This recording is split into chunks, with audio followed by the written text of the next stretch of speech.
بسم اللہ الرحمن الرحیم۔ الخیر اسلامک ورلڈ میں خوش آمدید۔ شعبان کی فضیلت۔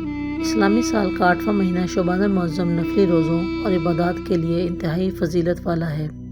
اس ماہ کی فضیلت کی وجہ یہ معلوم ہوتی ہے کہ اس مہینے میں ماہ رمضان کے روزوں، تراویح اور دیگر عبادات کی تیاری کا موقع ملتا ہے۔ رمضان المبارک کے استقبال اور عبادت کی تیاری ہی کی وجہ سے حضرت محمد صلی اللہ علیہ وآلہ وسلم نے اس مہینے میں خصوصیت سے خیر و برکت کی دعا فرمائی ہے۔ حضرت انس رضی اللہ تعالیٰ عنہ فرماتے ہیں کہ رسول اللہ صلی اللہ علیہ وآلہ وسلم یہ دعا فرمایا کرتے تھے: اے اللہ، ہمارے لیے رجب اور شعبان میں برکت عطا فرما اور ہمیں رمضان کے مہینے تک پہنچا۔ حضرت انس رضی اللہ تعالیٰ عنہ بیان کرتے ہیں کہ رسول اللہ صلی اللہ علیہ وآلہ وسلم سے پوچھا گیا کہ رمضان کے بعد سب سے افضل روزہ کون سا ہے؟ آپ صلی اللہ علیہ وآلہ وسلم نے ارشاد فرمایا: شعبان کا۔ رمضان کی تعظیم کے لیے حضرت عائشہ رضی اللہ تعالیٰ عنہا فرماتی ہیں کہ میں نے نہیں دیکھا کہ آپ صلی اللہ علیہ وآلہ وسلم کسی مہینے میں شعبان سے زیادہ نفلی روزے رکھتے ہوں۔ اس کے ساتھ ساتھ حضرت ابو ہریرہ رضی اللہ تعالیٰ عنہ سے روایت ہے کہ رسول اللہ صلی اللہ علیہ وآلہ وسلم نے ارشاد فرمایا، یعنی جب آدھا شعبان باقی رہ جائے تو روزے مت رکھو۔ علماء کرام نے اس کا مطلب یہ بیان کیا ہے کہ اس حدیث شریف میں ممانعت ان لوگوں کے لیے ہے جن کو روزہ کمزور کرتا ہے۔ ایسے لوگوں کا یہ حکم دیا گیا ہے کہ نصف شعبان کے بعد روزے مت رکھو، بلکہ کھاؤ پیو اور طاقت حاصل کرو تاکہ رمضان المبارک کے روزے قوت کے ساتھ رکھے جا سکیں اور تراویح اور دیگر عبادات نشاط کے ساتھ انجام دی جا سکیں۔ جبکہ امت میں ایسے لوگ جو طاقت رکھتے ہیں اور شعبان المعظم کے نفلی روزے ان کو کمزور نہیں کرتے، وہ نصف شعبان کے بعد بھی نفلی روزے رکھ سکتے ہیں۔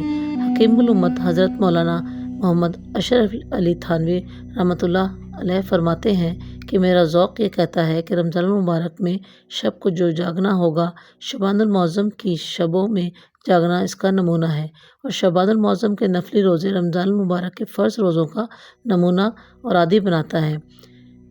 اور آدھے شعبان کے بعد روزوں سے جو منع فرمایا گیا ہے، یہ در حقیقت رمضان کی تیاری کے لیے فرمایا گیا ہے، یعنی کھاؤ پیو اور رمضان کے لیے تیار ہو جاؤ اور یہ امید رکھو کہ روزے آسان ہو جائیں گے۔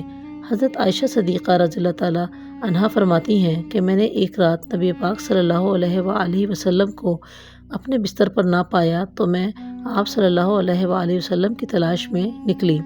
میں نے دیکھا کہ آپ صلی اللہ علیہ وآلہ وسلم مدینہ طیبہ کے قبرستان یعنی جنت البقیع میں ہیں۔ آپ صلی اللہ علیہ وآلہ وسلم نے مجھے دیکھ کر ارشاد فرمایا کہ تو یہ اندیشہ رکھتی ہے کہ اللہ اور اس کا رسول تیرے ساتھ ناانصافی کرے گا، یعنی تیری باری میں کسی دوسری بیوی کے پاس چلا جائے گا؟ میں نے عرض کیا یا رسول اللہ، مجھے یہ خیال ہوا کہ آپ اپنی کسی دوسری بیوی کے پاس تشریف لے گئے ہوں۔ آپ صلی اللہ علیہ وآلہ وسلم نے ارشاد فرمایا، اللہ تعالیٰ شعبان کی 15ویں شب میں آسمان نے دنیا پر نزول فرماتے ہیں اور قبیلہ بنو کلب کی بکریوں کے بالوں سے زیادہ لوگوں کی مغفرت فرماتے ہیں۔ مشکات شریف۔ قبیلہ بنو کلب عرب کا ایک مشہور قبیلہ تھا جس کے پاس عرب کے تمام قبائل سے زیادہ بکریاں تھیں۔ احادیث مبارکہ کے مطابق چونکہ اس رات میں بے شمار گناہگاروں کی مغفرت اور مجرموں کی بخشش ہوتی ہے اور عذاب جہنم سے چھٹکارا اور نجات ملتی ہے، اس لیے عرف میں اس رات کا نام شب برات مشہور ہو گیا۔ البتہ حدیث شریف میں اس رات کا کوئی مخصوص نام نہیں آیا، بلکہ لیل النصف من شعبان یعنی شعبان کی درمیانی شب کہہ کر اس کی فضیلت بیان کی گئی ہے۔ حضرت صلی اللہ علیہ وآلہ وسلم نے شعبان کے اس مہینے کی آخری تاریخ میں خطبہ دیا اور فرمایا: اے لوگو، تم پر ایک عظمت و برکت والا مہینہ سایہ فگن ہونے والا ہے۔ پھر آپ صلی اللہ علیہ وآلہ وسلم نے شب قدر، تراویح، مغفرت باری تعالیٰ اور رمضان میں اہتمام سے کیے جانے والے خصوصی اعمال کا تذکرہ فرمایا۔ بارگاہ الہی میں دعا ہے کہ اللہ رب العزت ہمیں اس مہینے میں زیادہ سے زیادہ کام عبادت کرنے والا بنائے اور رمضان المبارک کے لیے تیاری کی توفیق عطا فرمائے۔